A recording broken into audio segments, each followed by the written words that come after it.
Hey book friends and foes, it's been a minute, but we should talk about books. I like to talk about the books that I've read in 5-book chunks. That just makes it manageable for everybody. And so I'm going to pick up where I left off last year. I'm rusty. I haven't filmed a video in a long time. And also these books I read in August last year, which is September, October, November, December, January, February, March. 7 months ago. Let's see how we go. I do have notes. We're going to rely heavily on the notes. So when you see janky editing happening, it's because there was long pauses while I was consulting my notes. Let's do the thumbnail while I think of it. Okay, stop putting it off and start talking about books. My first one is The Sanctuary Sparrow by Ellis. This is part of the Brother Cadfael series. It is number 7, published in 1983. So we're a fair way into Cadfael lore at this point, but this one is pretty much a standalone. The Brother Cadfael series is Cadfael is a monk in a medieval monastery. This series starts in 1109, I think. No, 1139. This is 1140. This one is set, and it's over the course of a week, the events in this book. So it's pretty standalone.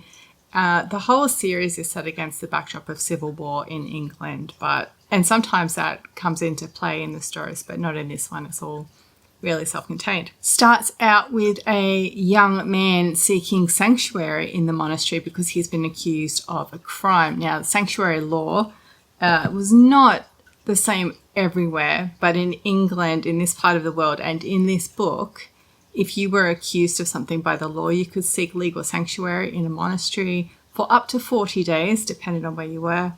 And that basically gave you enough time to mount a legal defense against what was happening, or, come to the conclusion that maybe, yes, you should fess up to your crimes and, go through the legal process from there.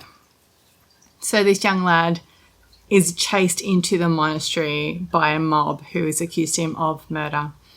And he seeks sanctuary in there. Cadfael, our nosy detective monk, has decided he's going to take up the case of this young lad and investigate what happened. Having this layperson, this potential criminal inside the monastery, creates conflict within the monastery. There's the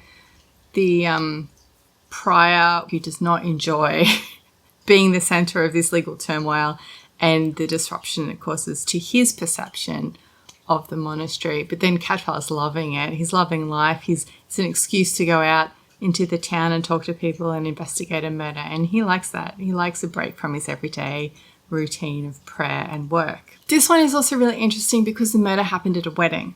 And so a lot of the story is about the women of the household where the wedding/murder took place and the roles that the women have in their household. There's the matriarch, the grandmother, who's overseeing the whole thing, her son, and then her granddaughter, and then the new wife who's come into the household, and how they are juggling their positions and who gets more authority and why. Does the new wife get the house keys because she is the mistress of the house now, or does the sister-in-law, does she keep the keys because that has been her role in the house all this time? She's unmarried. What happens when she has to give up her only role of power in the house and her position in the house? And then there's a servant who's involved as well, and a female servant. And so that's all really interesting if you're interested. It's interesting if you are interested in that sort of insight into medieval life. This book is written, it's published in 1983, so it comes at a time when feminism is reevaluating all historical sources, everything, and we call it revisionism, but it's basically taking a new question and putting it back on historical sources. And so that's where this comes from. It's influenced by feminism being applied to history. Because it's self-contained and because it follows all the steps that a Cadfael book usually follows, it's just a cozy mystery. They're all cozy mysteries. There's always a love interest. There's always a romance, a relationship formed at the end. There's usually a happily ever after for some of the characters. I mean, obviously not the murdered guy and the murderer. The criminal is mostly found out and brought to justice, or Cadfael uses his discretion to let them go if he thinks that perhaps legal justice doesn't need to be served. He takes it into his own hands a lot. And all those things happen in this book.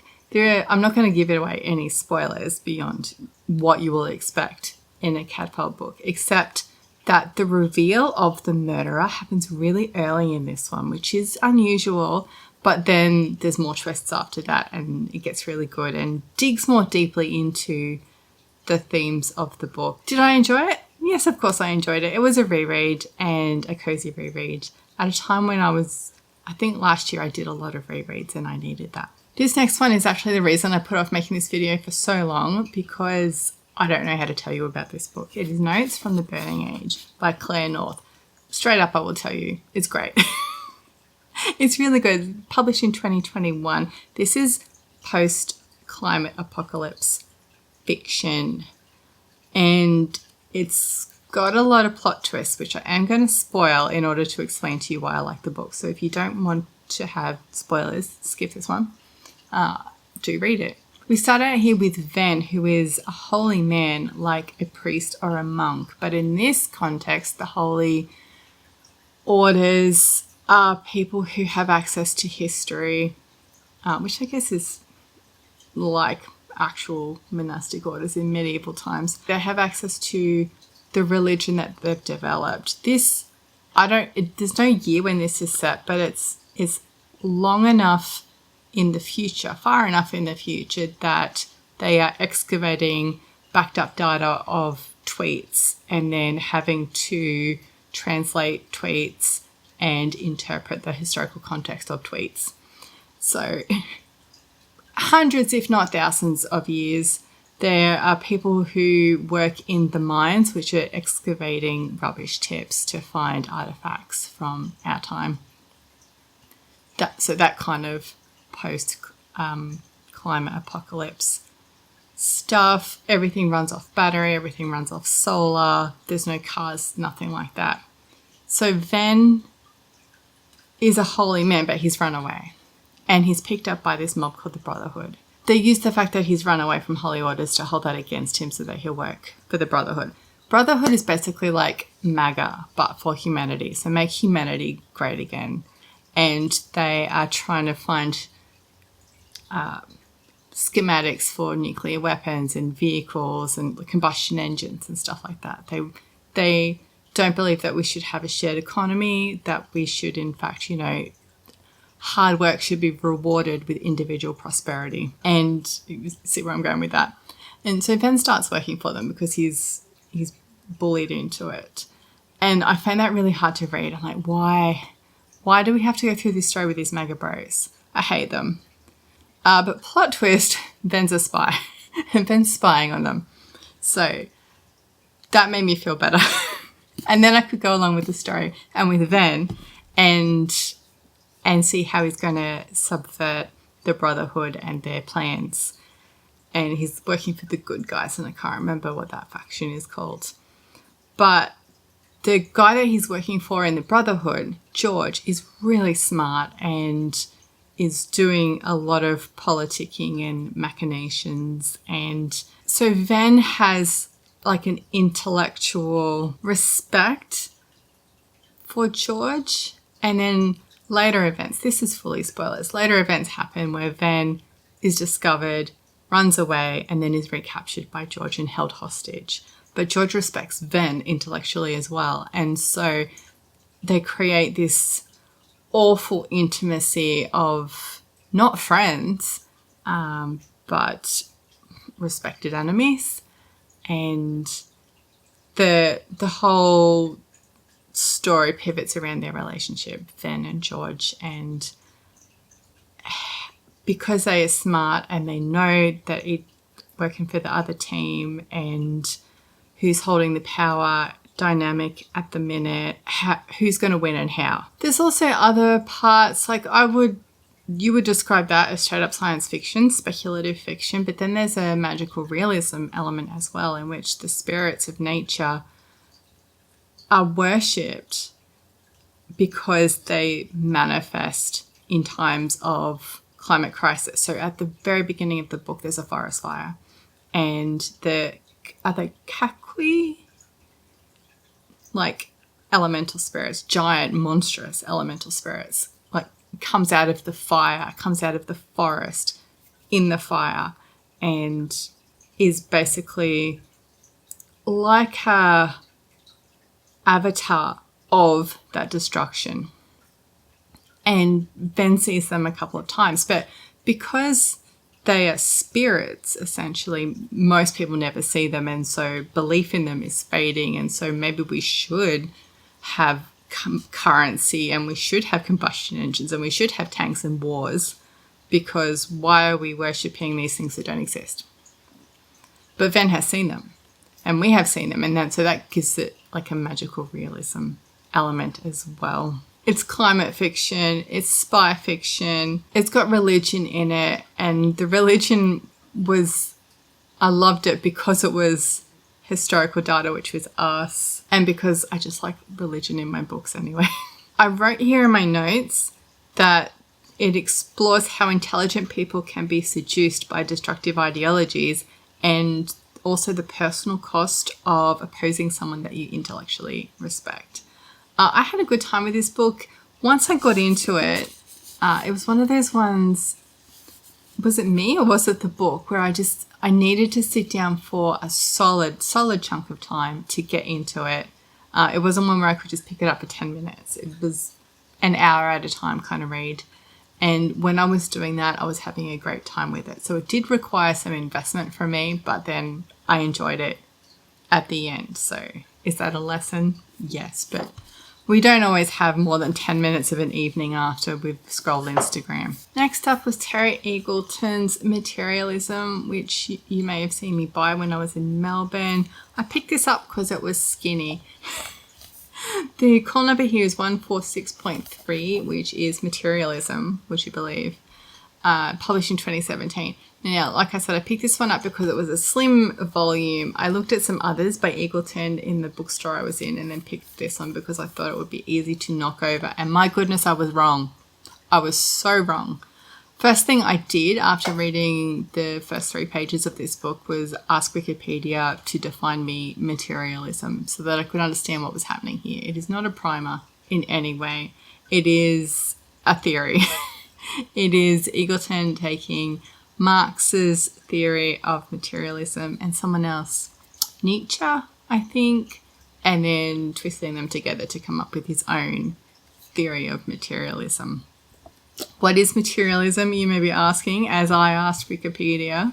It is, I've written it for us both, a philosophical theory that everything is real and tangible. There is no soul, no spirit, just physical processes. That's it in a nutshell. So trying to keep that in mind made this readable, and then it was a basic overview of Marx's theory and Nietzsche's theory, and there was Wittgenstein in there as well. So I kind of understood what was going on, but actually not really. It was definitely readable. I found everything by Eagleton readable, but unlike the other stuff that I've read, this was not a primer. It was fully into theory. And if I was doing philosophy, maybe, but I was just like, that's Eagleton and I want to read it. And so it was not for me. I can say that I have read it and I couldn't tell you anything else about it. Just let me have a look in my notes. What have I written here? I read it. That's what I wrote in my notes. I'm not saying don't read it. I'm just saying be aware that you need to have even a working understanding of materialism before you read this one. And I guess now I do. Next up, let's talk about How to Take Smart Notes by Sönke Ahrens. Call number here is 001.42, which is research methods. I loved this book. Now, if you've been here for a minute, you know that I like a productivity bro, how to do life, how to do work kind of book.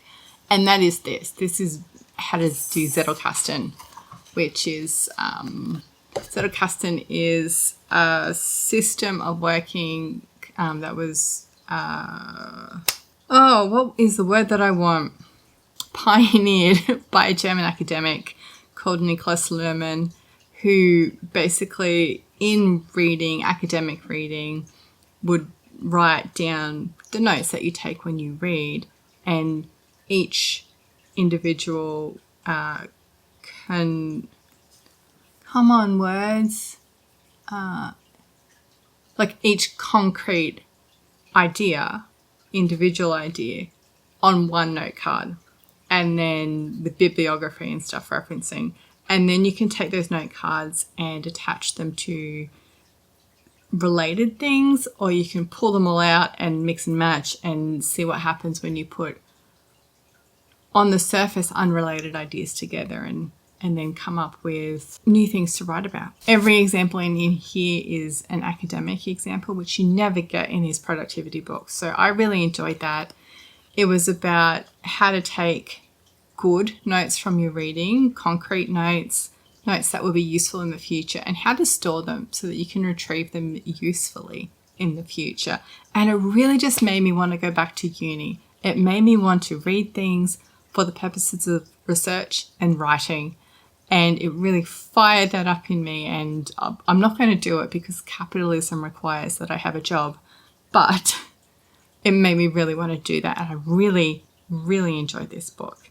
So if you are someone who needs to take concrete notes from your reading and then turn them into ideas for writing, fully recommend this book. Obviously, you do not need to buy it, but I loved it. And if I was going back to something where I did have to do that sort of writing, I would give it a reread because I got lots from it.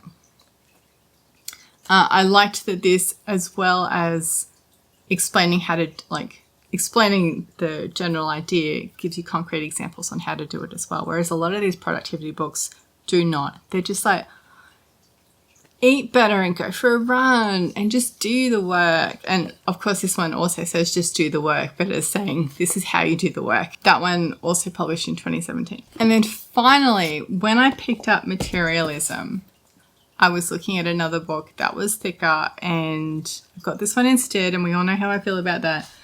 So then I did buy that other one, and that is Critical Revolutionaries, 5 Critics Who Changed the Way We Read by Terry Eagleton. This is 801.950922, which is Biography of Literary Criticism, Literary Theory and Criticism. This is about literary criticism. So it's about the way that critics think about literature. So we're in theory here already. And then in the, let's find a date. I want to say interwar period in Cambridge, I think, Cambridge University, were these academics who came up with a different way to think about literature. So previously, you've got the canon and you read the canon, so everybody's reading the same thing and having the same interpretation of the same book, and you just learn it by rote.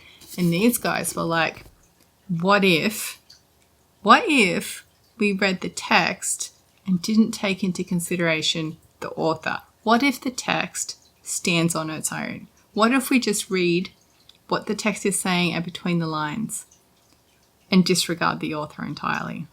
And that was huge. It's just, what is the text saying? Versus what did the author intend to say?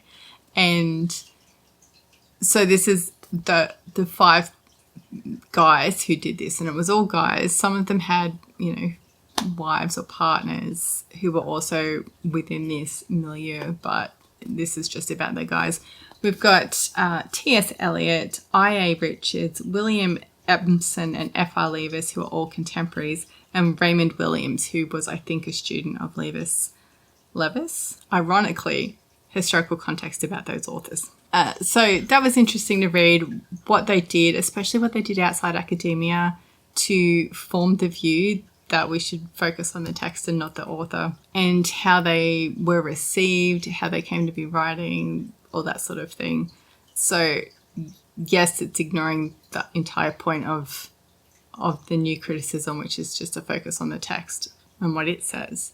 But it's interesting to have the backstories as well. Obviously, a niche audience for this. And also, I did already know this, having done some literary theory subjects at uni. So I knew what they were talking about and who they were talking about, which was really good.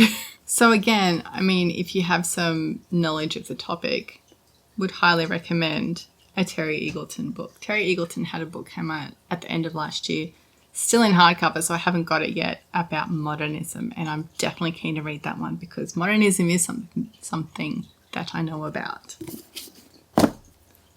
That's 5 books. I'm going to have links to these books below. They'll link to Blackwell's because Blackwell ships everywhere. I've also got down the links below my wish list if you're interested to see what is on my radar but not on my shelf just yet.